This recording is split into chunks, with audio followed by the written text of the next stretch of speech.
Hi guys, welcome to my YouTube channel. My name is Abena, but you can also call me ExploreWithAbena.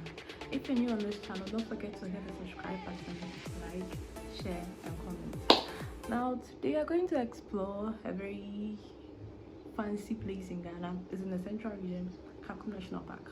Kakum National Park is one of the most visited tourist sites in Ghana. It's not far from Accra. It's like a 4-hour drive from Accra Mall. Best time to set off will be early in the morning because you will be stuck in traffic from Kasobodumburam and it can be hell. It's best you set off very early. I would say that it's a very beautiful place to visit if you like nature. I mean, if you want to try hiking, you want to come over your fear of heights, it's the best place to try. Trust me, I've been there 4 times, so I know what I'm talking about. So Kakum was built in the year 1995 and it's home to one of the 6 canopy walks in Ghana. There are 6 canopy walks in Ghana. That's one at Bonsu, there's one at Lagos Botanical Garden, that's 2. There's one at Amejope or Uti Waterfalls. There's another at Kintampo Waterfalls. There's Peninsula in Akosombo. Then there is the canopy walk at Kakum. It's the foremost canopy and it has 7 levels. Each level has a level of difficulty. From level 3 to level 5, it gets a bit wavy because it's windy. So you have to be very sure you want to go through it. I mean, the first canopy walk has an exit for those who don't think they can go the entire 7 canopy walks. You can set up. But for those who would want to try, you can do all. The entry fee at Kakum National Park is 5 cedis per person, and to walk on a canopy walk, it's 35 cedis for a Ghanaian adult, and for a non-Ghanaian adult, it's 160 cedis. It's a 45 to 1 hour walk on the canopy walk.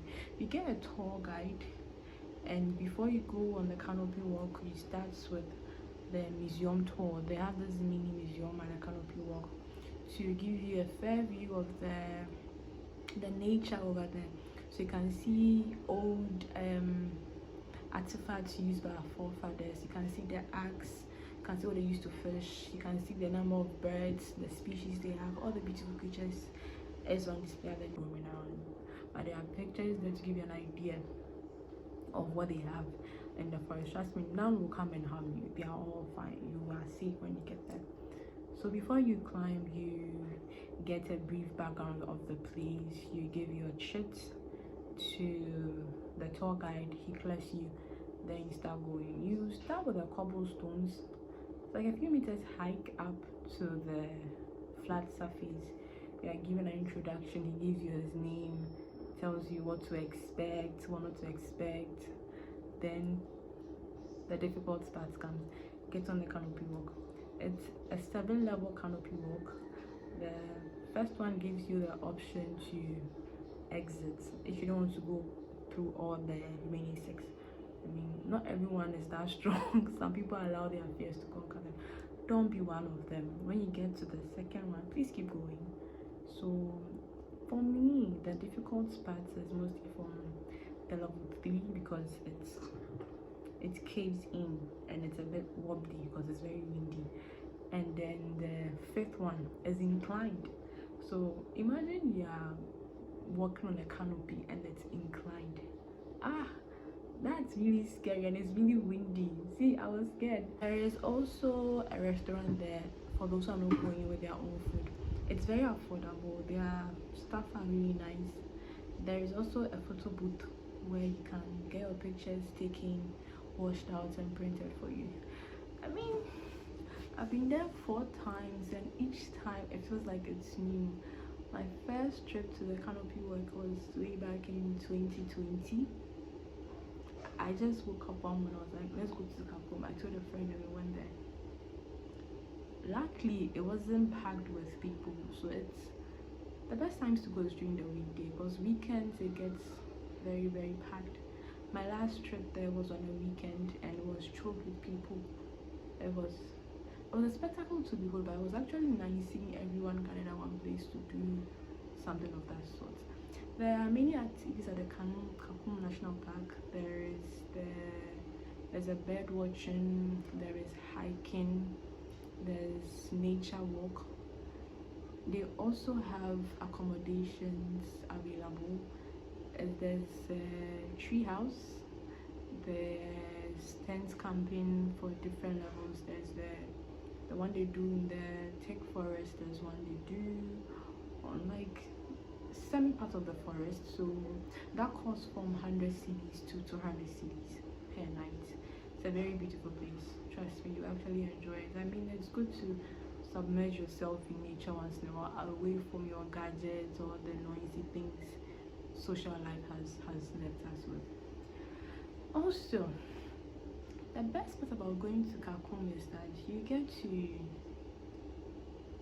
part of nature. As I said earlier on, you get to feel the breeze, and more importantly, you get to overcome your fear of heights. I mean, for me, that I'm always scared of heights, I'm always climbing new heights. That's the irony of my life. From Kakum National Park, you can go to nearby tourist sites. There's the Elmina Castle. The entry fee has now been moved from 5 cedis to 20 cedis per Ghanaian, and it is 80 cedis for a non-Ghanaian. Yeah. So there's the Elmina Castle, there's the Cape Coast Castle for tourist sites. Then if you're looking for accommodations around Kakum National Park, there's the Lemon Beach Resort, there is the Elmina Beach Resort, Coconut Grove Beach Resort, and there's Hans Cottages just close by Kakum National Park, all for affordable rates. I would always entreat that when you go to Kakum, don't just return, go to other tourist sites, because you don't know what will take you back to that. It's a long trip, so it's best you make the most out of it. And what else did I like about my trip? I like the networking part. I mean, I made an acquaintance the first time I went, and I subsequently saw him on my next 2 trips to the same location, which was really fun. So yeah. And Kakum. The road is better now. I mean, it used to be very bad. If you are going with public transport from Accra, let's say from Medina, you pick a car heading to Winneba Street, Kaswa, or you get Cape Coast Takrady Road. From Medina Station, you can pick a car heading to Winneba. You get to Winneba Junction, then you pick Cape Coast Takrady Road, Cape Coast Takrady Trotsky.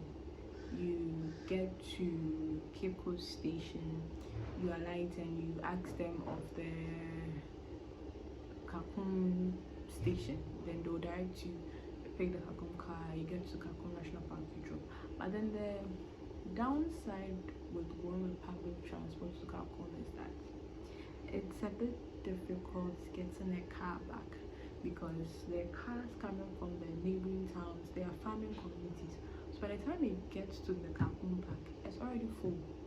So if you're not lucky to get a motorbike, or benevolent person who decides to overpick passengers, you'll be there for a while. And trust me, you don't want to be there for a while, because it rains easily over there. Last time I went there, when the Canopy walk and it began raining, imagine you're there and the rain is heavy, you'll be stuck there for a while, you actually be wet. So I would advise you can plan a group, get a mini bus and go. That would be better. Yeah, I think that would be better. And yeah, all in all, it's a very nice experience. I would not mind going there at least once a month, whenever the demand is made to me. I would gladly take people there. Thank you for watching my vlog. I'm not even share more details, but trust me, subsequent videos will get better. I can share with you, no, I will share with you my experience at the Kakum plus the Elmina Castle. The Elmina Castle tour was very emotional. I mean, I've been there 3 times, but the last time I went there was pretty emotional. The tour guide really knew what he was talking about, so it was easy for me to play with my imaginations and my emotions and really connect to the minimal level how my ancestors felt. It was a sad experience, but it's something I would entreat you all to try. So my next episode, I will talk about my experience at Cape Coast Castle, the tour charges, what you need to know, what you need to pack, restaurants around, and basically help you plan your own trip without me planning for you. But then, hey, if you want me to plan a trip for you and go with you to Kakum National Park, leave a comment behind and I'll get back to you. I hope you enjoyed today's vlog of my experience on Kakum National Park. See you next time. It's your girl ExploreWithAbena. Have a good traveling day. Bye.